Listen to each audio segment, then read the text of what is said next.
So, as we're sitting here at LTV on this beautiful morning, the reason why I put my cap on is because Steve Ram said that the top of my head is shining due to the poor lightning here, and then I look much older than I am, and I said, okay, you know what, you got me on this one. I'm going to put this March 18th, year 2024, here with the Halolo Show. And my name is Haim Mizrahi, continuing with the tradition of public access and the tradition of the Halolo Show that's been on there since 1980. Of course, not to fail to mention the contribution by Fraser Dougherty, Francis Ann, and of course the likes of you out there that make it your business directly and indirectly, knowingly and unknowingly to enhance and fortify the concept of public access. Here you go. I said it. Jason is here with us. Always a pleasure. Last interaction that we had, I actually thought I cannot be more surprised than I've already been since I know you. Really? It was really, it carried a weight that is so precious, like a precious cargo. That's the way I can put it. Really? And it was something in the way that you try to explain something. And I did not, and usually that's the case with you. When I interact with you live, I don't really get the meaning all the way of the things that are taking place between us on behalf of that interaction. And I said, my God, I don't remember him saying that, or I don't remember him explaining it this way. Extremely intriguing, and I really have to hand it to you that you don't even try hard. It's just like who you are. I love that. Means a lot. Thank you very I much, love that, Haim. man. I'm really grateful to hear that. Thank you. Yeah, man. I hope you hear that more often than not because you really. I love it. That I accept that compliment and I appreciate that compliment. And I think that what you should do. Your job should be that you should be like a 5-minute guest to all the shows that are taking place here. That break them in. That's a very, very nice and scary idea. It's simultaneously nice and scary. That's a lot of different people and a lot of different kind of shows. We have a huge variety of them. But don't you think it's a great concept? I know. I think a great concept is sitting down here with you right now and having a cup of coffee and listening to you and seeing where you're at. Yeah. And you know what? The other day I was talking to someone about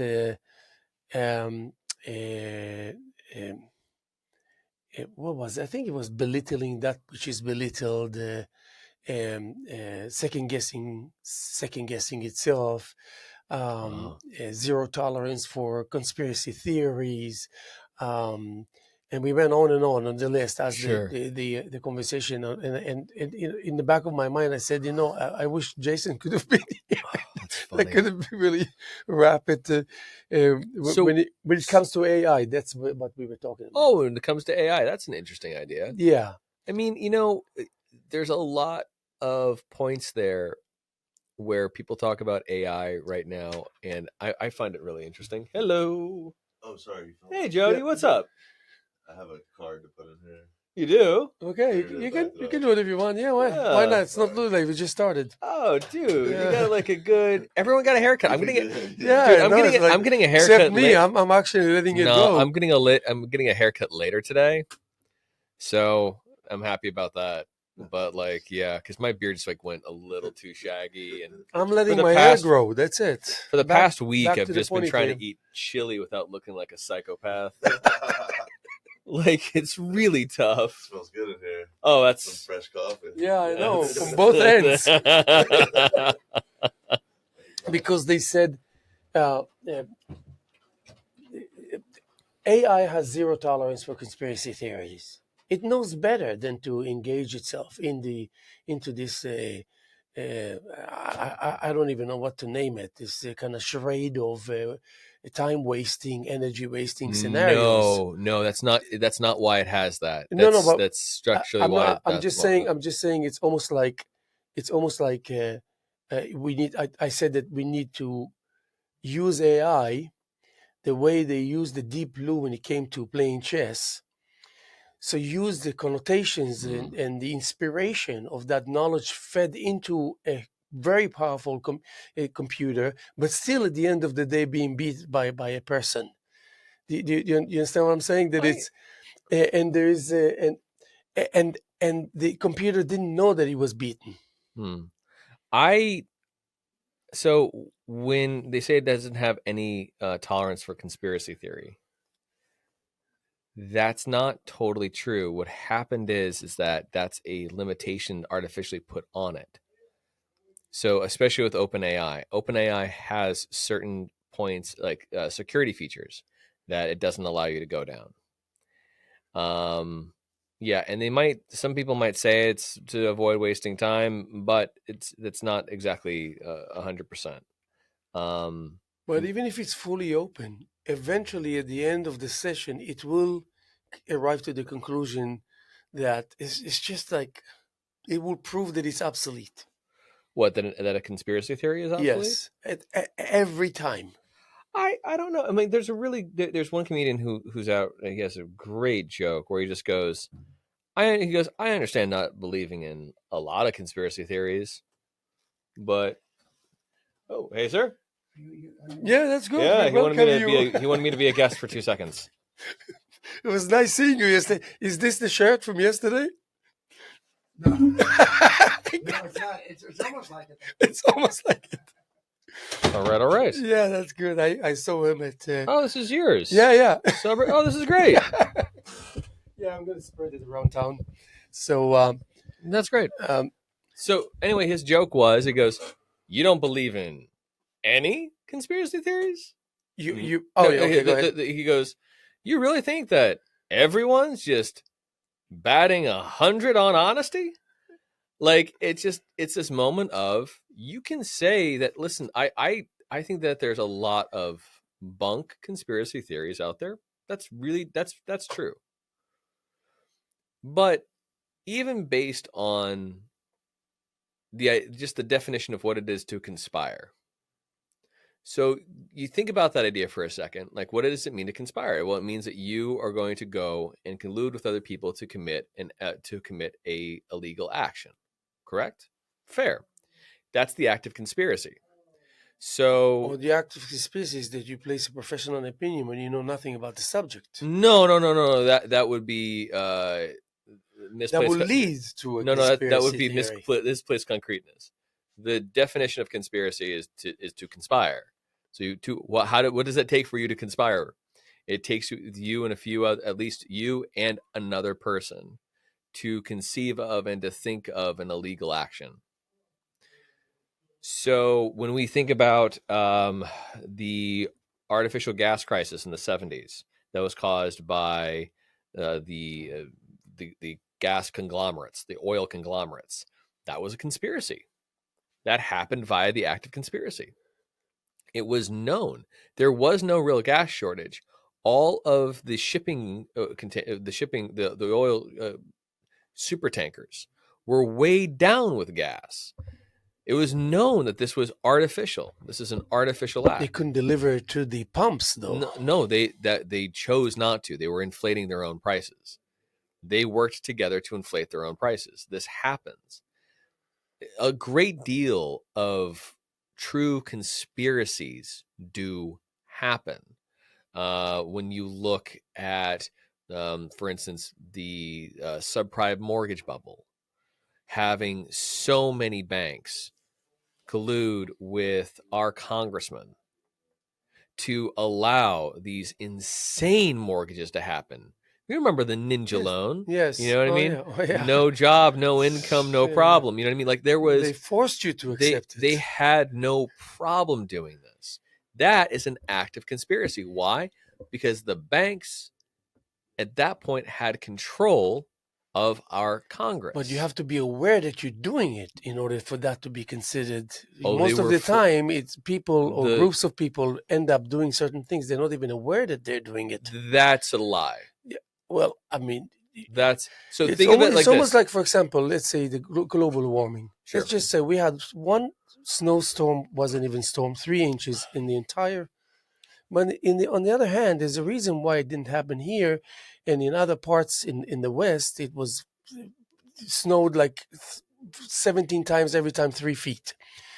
A meteorologist with great experience can sit here and educate both of us on why it happened, and we will arrive to our own conclusion that there's no room for conspiracy on the behalf of us ignoring it and letting it happen or why would we do it anyway, and that's beyond any reasonable doubt the case, that the planet is kind of going down, and all this. Yeah. But what do we know? How much do we know that we can arrive to this conclusion? Okay. And when we do prematurely, we bring ourselves So to the the idea of doorstep of creating that theory the idea of the to come to the life. premature conclusion is extremely something that you have to always be very mindful of.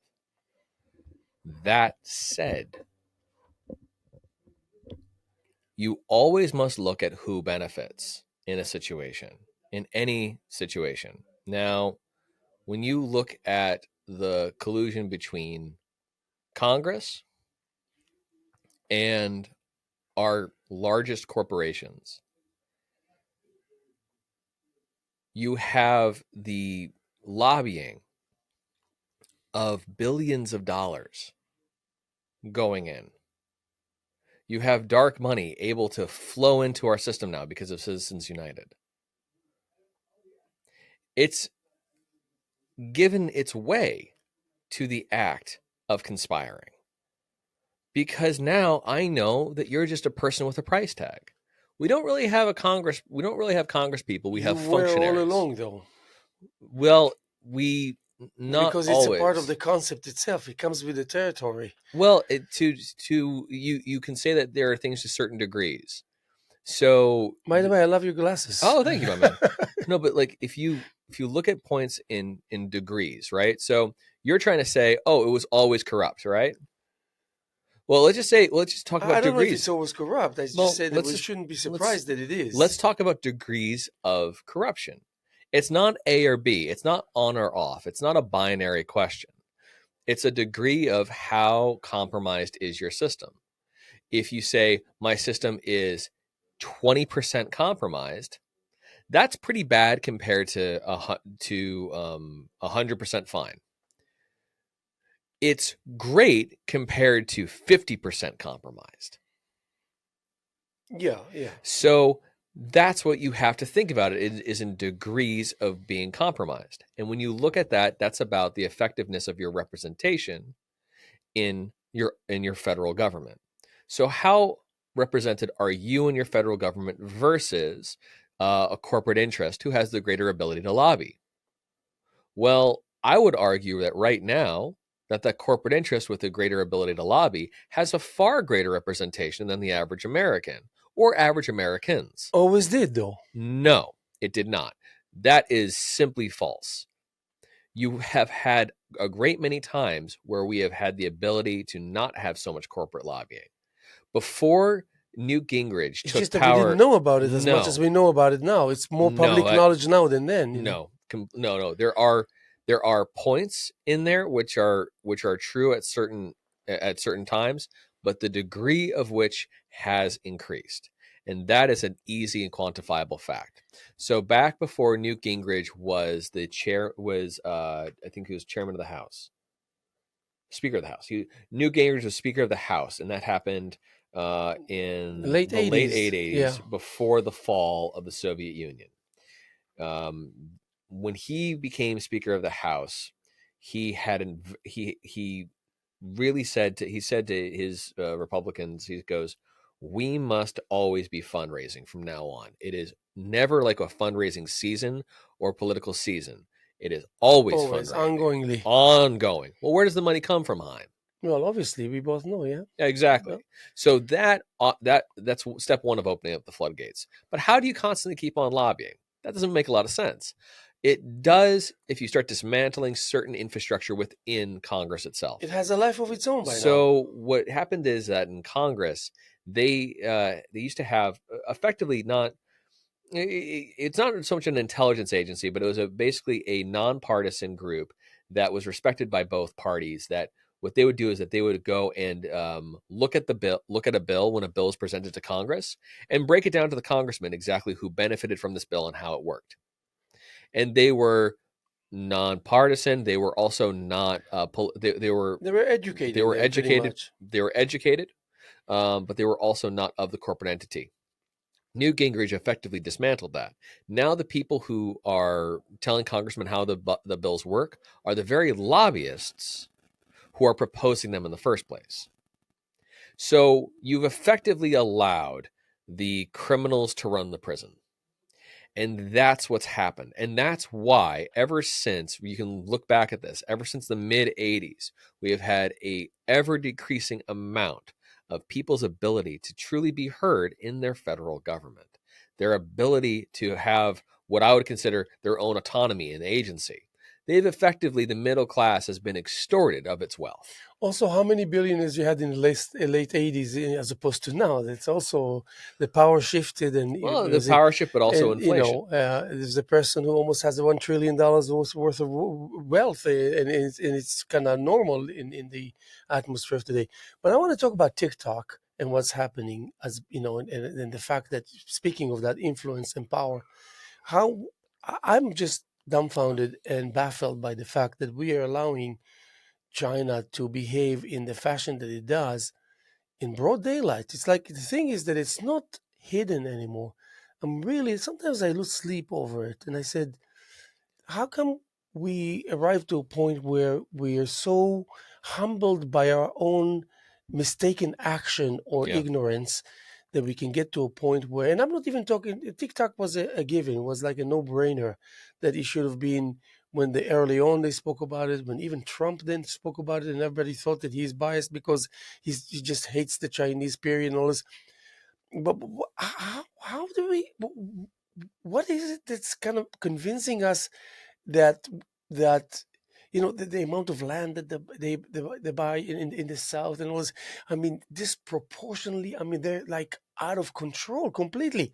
Now guess what, on the surface it has arrived to a point where we cannot approach the Chinese and say, well, you happen not to own this land even though you're the rightful owner. And this is American land here by the thousands and tens of thousands and hundreds of thousands of acres throughout the country. And you and I both know, as just regular people, regular citizens, that they're up to no good. And they're just kind of taking over. How did we find ourselves in this scenario? Why don't we first ask ourselves the question of, name to me the large government in the world, or groups of governments in the world, that are just out for good. But it still doesn't change. I know No, the point you're trying to make. Yes, I understand. All right, so that's the first one. But it doesn't change the equation of speaking of a certain No. government. It allows you to understand what the equation is in the first place. So if you're talking about changing the equation, you first have to say to yourself, what's the equation? The equation is that it's a lot more likely that there's no good actors. That to me makes a lot more sense, especially when you look backwards in history. There were no good kings. There were no good rulers. We elect people and we put people in power that our interests align with, but it doesn't make them good. Because you can't have an angel at the top of an army. But maybe the answer is simpler than you think. You know where the answer lies? When you have an intersection in East Hampton where the water does not drain for some reason, and it causes so much hassle to so many people, and then they put 10, 15, 20 million dollars to fix it, only to make it worse. And this is 2024 in America, where we're supposed to be on top of the world and not even contemplate that the problem like this will be overwhelming. The Chinese, they take a very close look at our operational skills and what are we all about. Have you looked at theirs? They don't need to, because where you would bring 20 people to do the job and half of them will be lazy, they will bring 25,000. It's simply not true. And that's how they solve the problem. I'm not saying that it's good or bad. I'm saying that's false. So if you were to look at, do you know what is false? Do you know about the term tofu dreg? Yeah, no. But what do you mean? Tofu dreg is a term within China right now, which describes a great deal of the buildings and public works that have been done.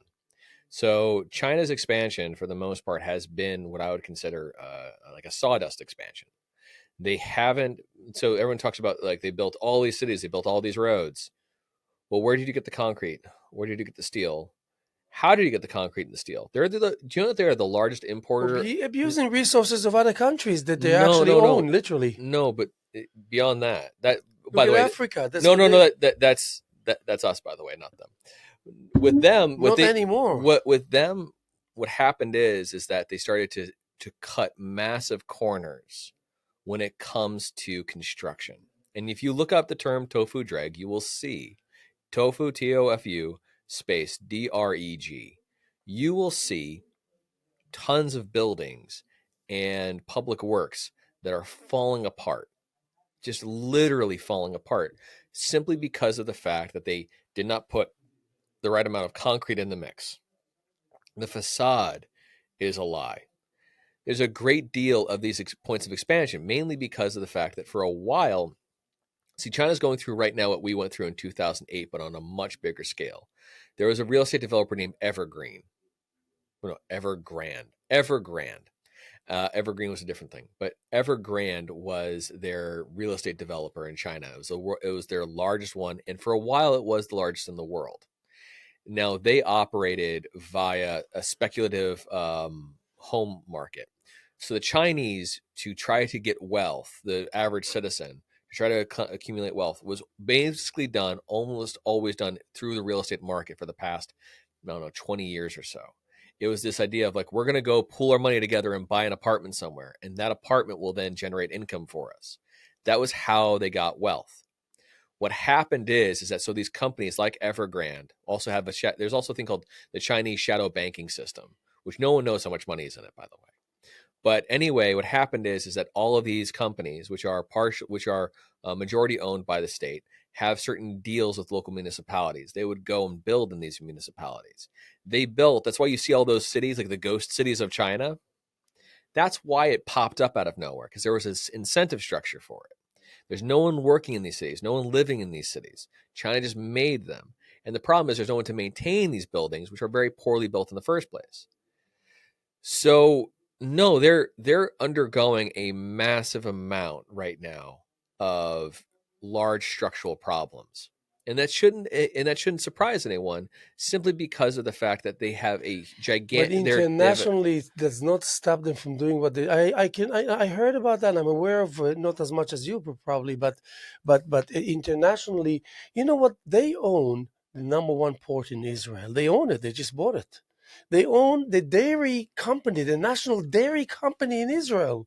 You know, things of this nature. So it's my point is my point is that So who's they?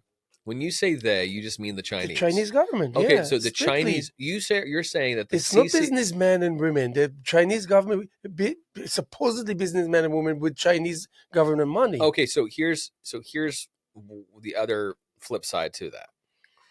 For you to operate in China, you're going to have a deal with the Chinese government. That's a fact. Like in Russia, yes. Okay, that's just a fact. I believe that because for China to stay communist on its on like whatever they want to call that version of communism right now, I mean, you have to have all your It's business a has diluted to, version of the your concept. business has to have a 51% ownership effectively by the government. The government has to have a large stake in it, so that way it always goes back to the people, or that the people have control of it. Often what happens is that you have corrupt officials and things move on. But one of the things, so this is the part where I don't think that this part has been conveyed well enough to you, and is that there are a great deal of people in China, the upper class of China, the top 1% of China. The reason why they are investing outside of China is because they are taking their money and they are leaving China. The top 1% I don't think of China, it's possible for them to do that. It is. So that happened in Vancouver. That's happening in America. That's happening all over. It's simply because the Chinese dollar, the yang, I think it's the yang. No, yen is the yeah. Yeah. Anyway, Yeah, whatever the Chinese currency is at this point where they know it's unsustainable. The only thing that you can do in that case is go and buy property somewhere else. So a great deal of the top of China is leaving China, and you can go look that part up. That's been happening for the past few years. People are trying to get their money and themselves out of there, knowing that there's going to be a very large structural collapse or shift. That's mainly because of the fact that Xi Jinping, he has a control over China. And again, and then if you can do it, then of course you will do it. But what do you think about the evolutionary process of the American greatness that's in the shape that it is now? And what do you think of that evolutionary process? Where is that greatness? What direction is it going? That Well, greatness in the face of the evolutionary process that it's going through. you have to define that term greatness first, because that's Well, I that's mean, a the might behind it, the strength behind it, the so what? initiation behind it, the innovation behind it, the free spirited approach to it, the enthusiasm, the talent, the resources. The list is long. It was always. I remember before I came to Israel, it's easier for me to see it than you. You were born here. For me, it was. Uh, well, I came from Israel, and Israel wasn't like a third world country, but still, I was, when I landed in Kennedy, I remember I went out from the terminal and I went right back in. I am not kidding you. And then I went out again and I went right back in. It was just, what the heck? Was something. There was something about it. It was so alien to me, even though I was familiar. Mm-hmm. And then driving to New York City was like sometimes I would just have to lower my head. It was really intense to say the least. And for the first 6 months to 1 year, I was just in the process of adjusting when I came already from big cities that I lived in outside of Israel and whatnot. And there was something that was consistent, even if it was kind of demented. It was consistent. There was something that was non-wavering, and it was always motion upwards, kind of thing. You know what I mean? Well, I think one of the things that happened, one of the big things that has happened is that we do not have a political system in this country right now at the very top of government. Again, I'm not talking about anything else other than the highest federal levels. That favors the working class. All value, anything of value, is created simply because someone got up in the morning and put their hard work. And still is. It always will be. Yep. Doesn't matter if you have a bunch of robots doing something, that's true, but no matter what, you still had to have a person to help assemble, build, and take care and maintain those robots, even by any stretch of the imagination. If it's machinery, it's still going to need a human element of guidance. All of it will. It happens through the value of your labor. And our country has forgotten that. We have forgotten on the left in the sense that we have effectively abandoned Well, what's unions. the cause for this? I'm saying it. We've abandoned our unions on the left and our ability to stand up for workers on the left. And we've effectively abandoned our alliance with small businesses on the right. If you had to look at the things that really But who create is we? value, When you say we, you I mean the mean government, we or no, also we as a country, we have allowed ourselves to be brainwashed, to have the narrative of our country be taken away from us.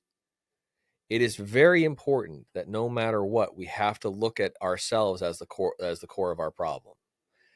And when I see that, I see the fact that we have not been there for small businesses Name the Republican that's out for that's around to help small businesses cut their taxes and help them go around Well, it depends which regulations. day of the week you're talking about. It doesn't exist. And small businesses are the greatest way, in my opinion, are the greatest aspects of capitalism. They truly are. It's the idea of you going out and with your own labor and your own ingenuity trying to put something of value into the world around you. That is objectively a good thing. And another aspect is an element of being for unions, because at the bigger business side, at the big government side, at the big contract side, you need some way for people to collectively bargain so that they're not just carved up bit for bit, piece for piece, and they don't have any way to truly move forward. You have to be able to be there for those in need. And the problem is that right or left, they're just illusions now. They truly don't matter. If you're a Republican, you're meaningless. If you're a Democrat, it's meaningless at the national level, simply because of the fact that the only thing that matters to them is getting enough money for their next election cycle. I forget the historian who said this, but he said it was critiquing the president, but I think it applies to almost anyone right now, where he said the American president is someone who gets votes from the poor and money from the rich with the promise to protect the other from each. The other from each, and maybe on behalf of that neglect the middle class. So, but that's what as if it doesn't exist altogether. And that's what happens. But when you deviate from things that put value back into communities, that put money back into the pockets of those who do the work, there is no chance of greatness. For how could there be? There will only be points for people to be either to exploit a system or to be exploited by a system. But in the same token, we cannot ignore that we're doing actually very well, and the progress is incredible. Look where we are. If you say from 100 years ago, from 80 years ago, from 60 years ago, from 50 years ago, from a decade ago, we don't even need capitalism for capitalism to thrive, because there's a whole sense of acknowledging the power accumulated in the hands of the average person out there, that they can express themselves. And I can talk to you what, as far as being an artist is concerned, and what kind of power one can gather and send forth, and also maybe earn a good living. You'll be surprised. So that which defines the American character, personality, rhythm, psyche, profile, was depending so much on capitalism before, in order to realize thriving and finding yourself on top of the world, and anyone can make it. You know what I mean? That slogan. And this is still the same, but while we're abandoning capitalism, because other factors in the name of progress allowing us to do that. I mean, don't you agree? Not entirely. I think that you have to start defining what you mean by capitalism. Well, capitalism meaning the government out of your life, allowing you to realize your capabilities, your initiation, your innovation, your goodwill in place, your good effort in place, without someone standing in your way, purposefully to slow you down or to make you fail. So how would you be able to define the difference in that case between the government standing in your way and a large corporation? Well, because now the average person out there can quickly enough become a powerful individual. No. 20 years ago, it was much more difficult, even 10 years ago. No, I mean, that's simply not true, because people have a harder time accumulating wealth. So the chances of you being able to go from lower class to upper middle class or to upper class have gone down over the years. But it still depends on how much you want it to happen. No, I mean, there's a lot. Once you knew that no matter how much you wanted, you can never get it. But today is different. No. I mean, look at art, for example. Look at Jackson Pollock in our backyard here, for example. In the 40s, 50s, I remember I read about when they had the traditional shows at Guildhall, and he was one of the participants, and all these, high class and like stay out of my way kind of type of people looked at him, belittling him, and he was the only one that's selling, and he's a person that If you were to own one of his pieces, probably you and 15 generations ahead of your family can thrive on the sale of one of his Yeah, artwork. if you're talking about something that happened 80 years ago, that's very No, it's interesting. happening now as we speak. Why? I'll No, tell you why. I'll tell you why. Because there is a way to create a creation and an art of any sort that you can leave the other person across with no choice but to purchase it from you. And that's the concept of what art can really do to humankind and what art can do to our society, how much of a stabilizing force it is. And this is not owning properties, this is not saving money for 50 years and ending up buying a house or not. This is spending time in your studio. about 5 minutes ago, you just said the exact opposite, Which what? What was what? which was that you would buy a Pollock in the 30s or 40s, and now No, I mean, I meant it benefits to say off of that you them. can be that person. That's what why I said it. No, I mean, here's the thing: is that I understand what you're wa- trying to oh make. no, I'm sorry, just one thing. It's just the reason why I said it is they had to do the same thing that I have to do today. I mean, I'm not as great as Picasso or Jackson Sure. Pollock, or maybe I am. I don't know. Maybe I will be. But I have to do the same thing that they had to do in order to create their creations. I have to go to my studio and open the door. I have to make sure I have everything I need. I have to make sure that I'm useful and I don't waste my time, and have the brushes and enough of everything. To have the ideas, gather my thoughts, find my center, and create, and then exhibit. Sure. This is, it was, but the difference is that Picasso could sell a $10-20 million piece when there's a sheet covering that piece that the buyer doesn't even know what he's buying. That's how much power he's gotten. No, that The is what villains happens of the when you Second are. War in the concentration camps and in the Wehrmacht and in the SS, you worshipped art and worshipped those artists that they were killing. Those men had no idea what art is because of the They were fact. the No, glorifiers of Haim, art. I get you. The glorifiers of No, art. no, those are men who worshipped commodity. That's a Not fair statement. that Yeah. is because Haim, if I can look at you starving, if I can see a child starving in front of me, and if I can put a bullet in his head, or if I can send him to a gas chamber, in my mind there only is commodity. I have no sense of humanity. I only want it because somebody else finds it desirable, not because I'm a person who loves art. So there can be no art to a person who commits that atrocity, for there's only commodity to him. And that's one of the inherent problems with commodity in and of itself. People who search for commodity do so at the detriment of others for the elevation of themselves, regardless of the state of anything. But you know what Hitler's and Goering's source of pride, the greatest source of pride was? Their Pedophilia? collection of great artists, and they had a rivalry. And it wasn't because they thought they're going to sell it in the future. They owned it, and they were worshiping it. It wasn't about that. It was and about them not, the other man not having it. Again, that's the power that's of just commodity. a part of it. You're right. That's a very good observation, but it's just a part of it. But at the end of the day, they made the Wehrmacht has special units alongside with them to supposedly loot the art, but the art wouldn't end up in the dungeons. It would end up in their own mansions, Always. and forever and ever for the duration of the 1,000 year of the Third Reich.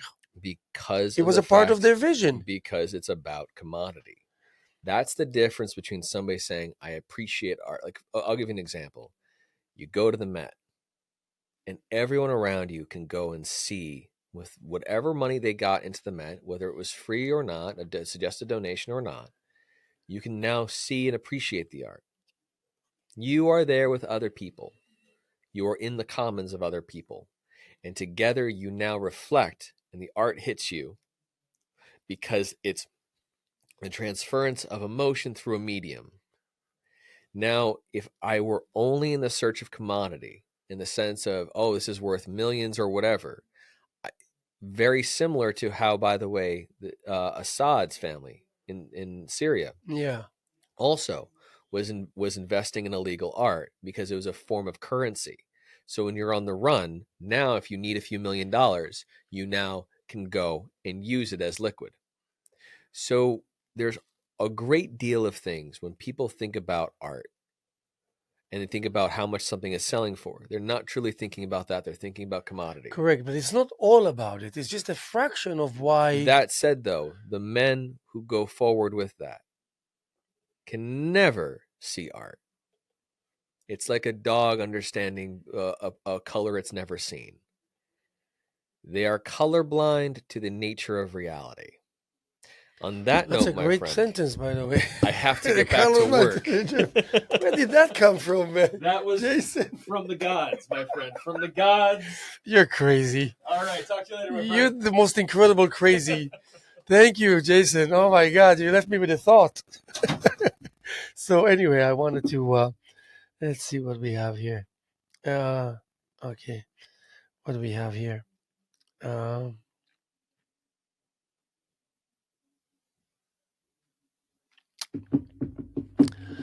um,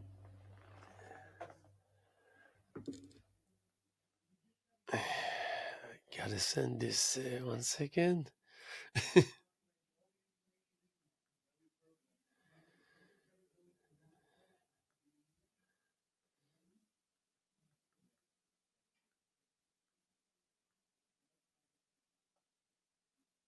Okay, so what time is it? Oh man, let me see what we did here. Is it okay? So 15, and that will be 34, 30. Okay, so I just wanted to complete. No, I just wanted to add, and by way of adding, I wanted to kind of reach completion when it comes to the concept of what Jason just said a few minutes ago. And by the way, let me just mention we're sitting here on Monday, March 18th, year 2024, here with the Hello Show. My name is Haim Mizrahi, continuing with the tradition of public access and, of course, the tradition of the Hello Show. Steady as she goes, and we have the group art show here, the women's show for the duration of the month of March through the first week of April, and then we have a whole next 6 months booked with group art shows with great artists. So keep your eyes open.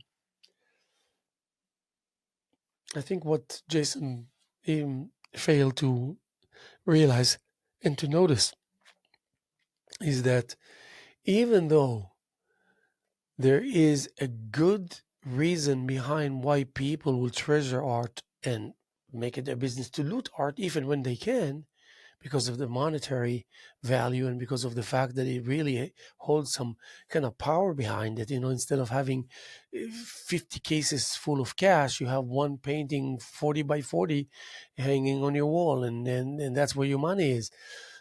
But there's also the humility behind the admiration of individuals that happen to be also turn out to be villains and killers and vicious criminals that you would have never thought that they were like the people of the big world and behind wonderful, expanding, vast, wide cultures of enlightenment and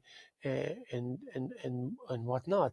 But they were the individuals that never abandoned their admiration to the musicians because they were the musicians themselves, to the painters because they were painters themselves, to the writers because they were writers themselves.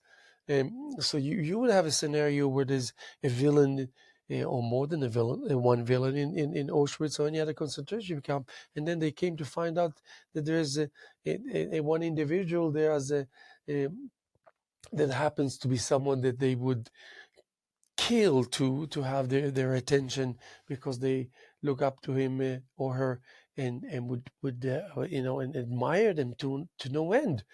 And then what happens is that they had to come to terms with where they were at that particular time, where they were exposed to the full extent of evil manifesting and thriving within their system. It was somewhat of the new them, but now they had to uh, cope with the recollection of who they used to be in the face of having that individual standing in front of them. And there was a very famous story out of Auschwitz where there was a killer. There was a guy there that used to go around and kill people like right and left. And he murdered point blank tens of thousands of people, and had been created his own lists and numbers and whatnot. And then, he was a pianist before the war, and he had a life full of enlightenment. And I don't even think that he had any signs that suggested that he could become such a villain one day in the future. But he harbored that person, and he brought a piano to his office, and he fed and he took care of that individual that was eh, weighing 75 pounds when he found him.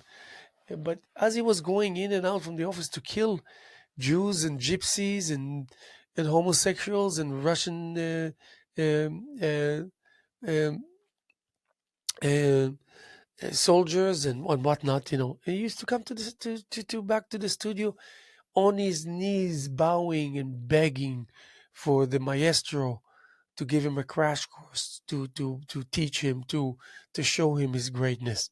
Now, of course, we're speaking of something that is incredibly twisted, but what can we do? I didn't make it up.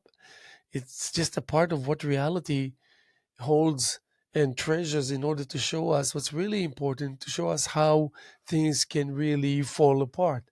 Because as much as enlightened as we all think we are, if you were to eliminate the forces that's in existence to deter you from killing people and to prevent you from thinking up to no good on how to hurt people, then people will swallow each other alive, and it won't take long.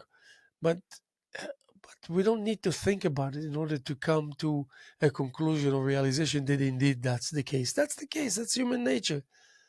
And that's why when I was discussing with Jason and my guest, that being an artist is an incredible, um, holding its own weight and meaning and whatnot, in the sense of this is the pre-established answer that will be established in order to be presented to all the questions supposedly, but they're more than questions. They're like, um, um, like, I don't even know how to describe it. Like when suddenly you find yourself in a mode of existence of, you want to, you go into a survival mode instantly. It's because something happened, and it happened so fast.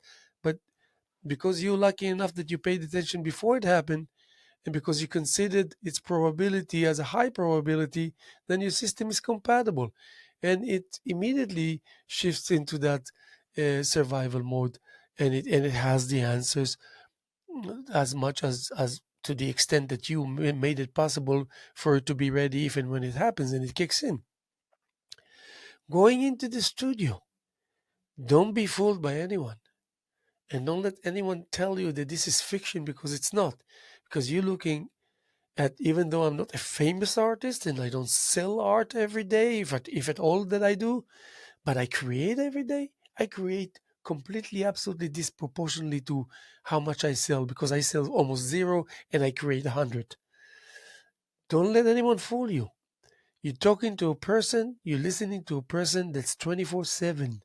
Regardless of what fame I have or don't, what wealth I have or don't, how much interest in me the world has or not, I show myself. And therefore, if you're interested to see and you pay attention to me, you will see, it will be evident. 99% of my art shows that I showed, and I showed over 100 solo exhibitions, 99% of them I didn't sell anything. And when I say anything, I mean maybe one piece, some miserable piece.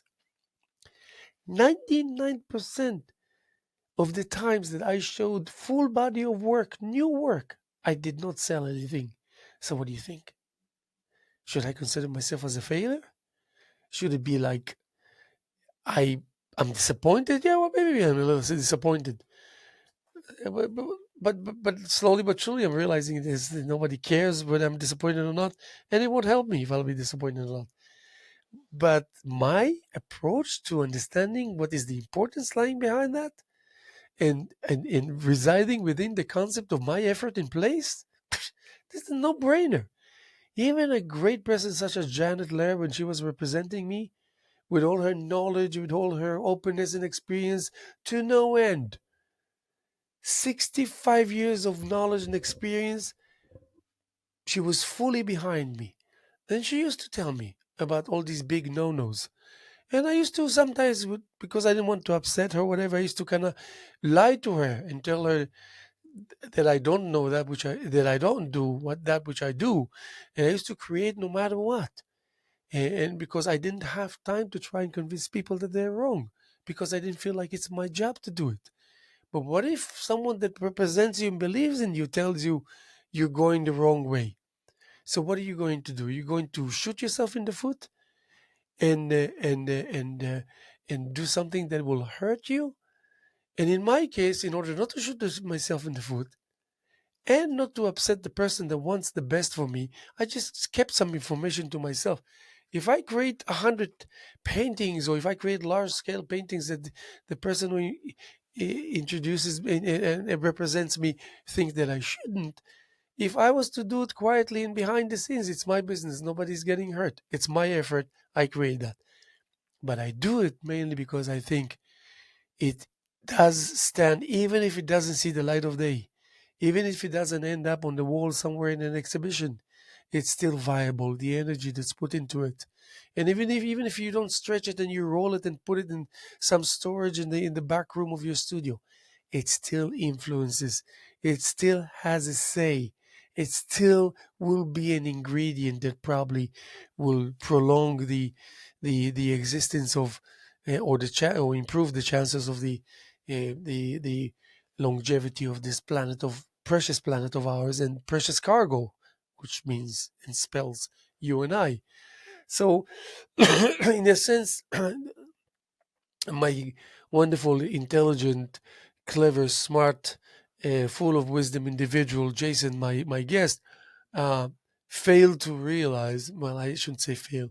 Didn't get to see really the hands-on reality residing behind being a 24/7, going to the studio every day, painting paintings every day, and that spells having to be on the alert to come up with ideas, with subject matters, with whatever your technique is, no matter what. If you're technique oriented, if you're subject oriented, you're still doing the same thing. You're still toiling and challenging yourself, facing that blank canvas and then creating something out of nothing. Now, this is what the world needs: people to make it their business to create something out of nothing. So that means you filling in all the voids that are up for grabs. And usually they're going to be grabbed by those who don't have such good intentions. And once they're grabbed, you cannot reclaim them. They're gone forever. They're claimed by others. That's it. No access to it anymore. So art not only that allows you to keep that which will eventually end up in the wrong hands, it also helps you create parallel lines of energy, parallel tunnels and channels of creativity that happens to be because you're responsible for you're the inventor. You owe them fully, and you will inevitably find a way to make it available to others who need it and will benefit from it, because that's the very concept that you believe in. You want this world to thrive. You want this world to prevail.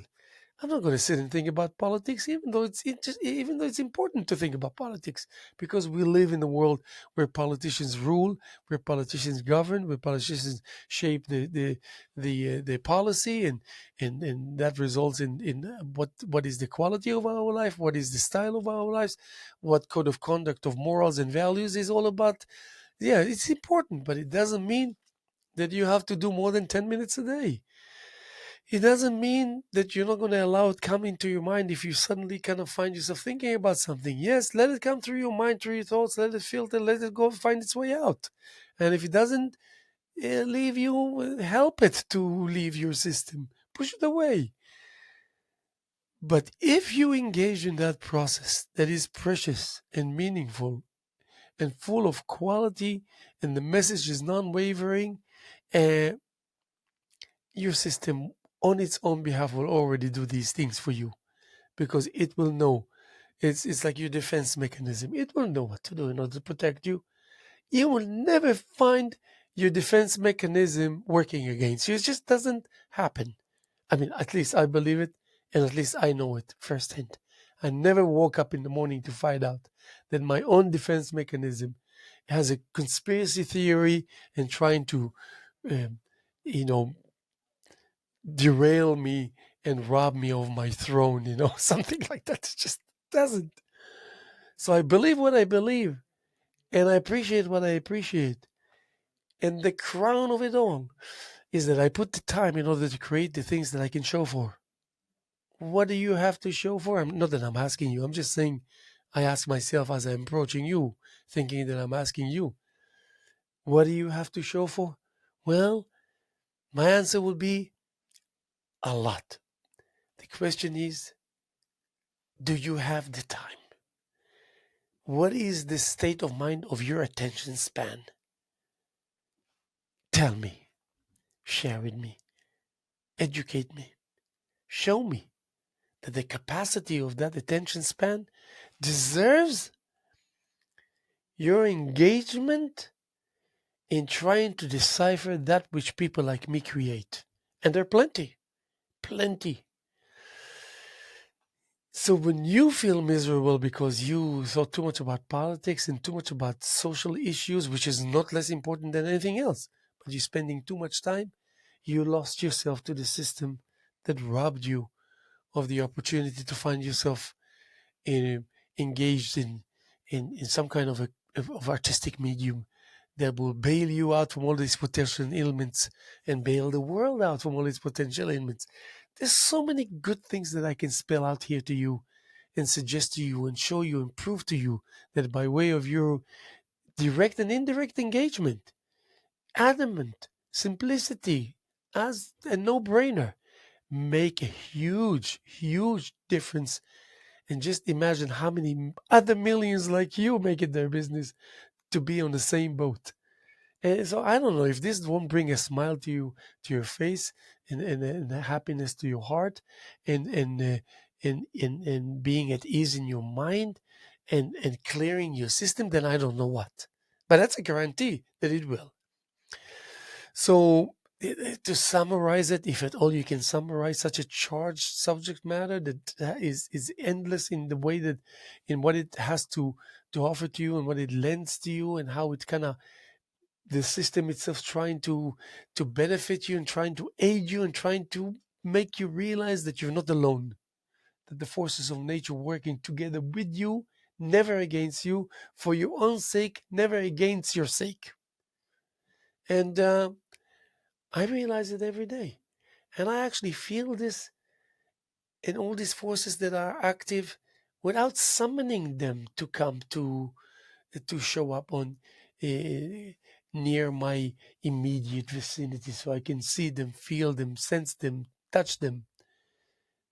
They're just like they're making it their own business to do things preventing me from thinking that I need to call them, even though every day I will call the chi because I know that the chi will never deny me, its presence, even when I need it.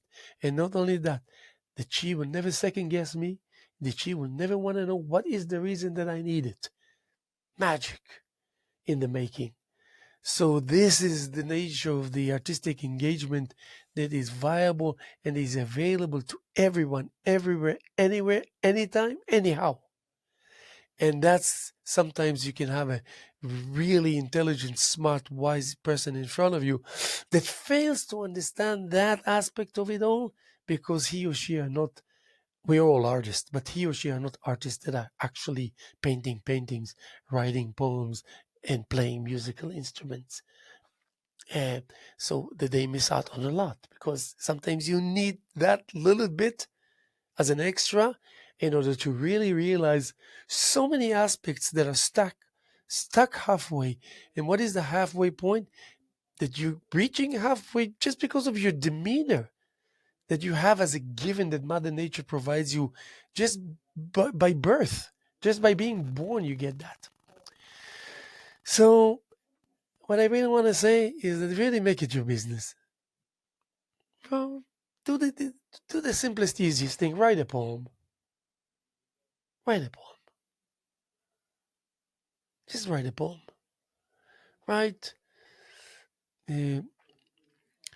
Write something like. Wait, let me see. 1 second. I want to see. Oh yeah. Anyway, we're gonna be here tomorrow. Gotta go. As much as we're here yesterday, and as much as we're here this Monday, March 18th, year 2024, here with the Halolo Show. And my name is Haim Mizrahi. Keep up the good spirits. We love you.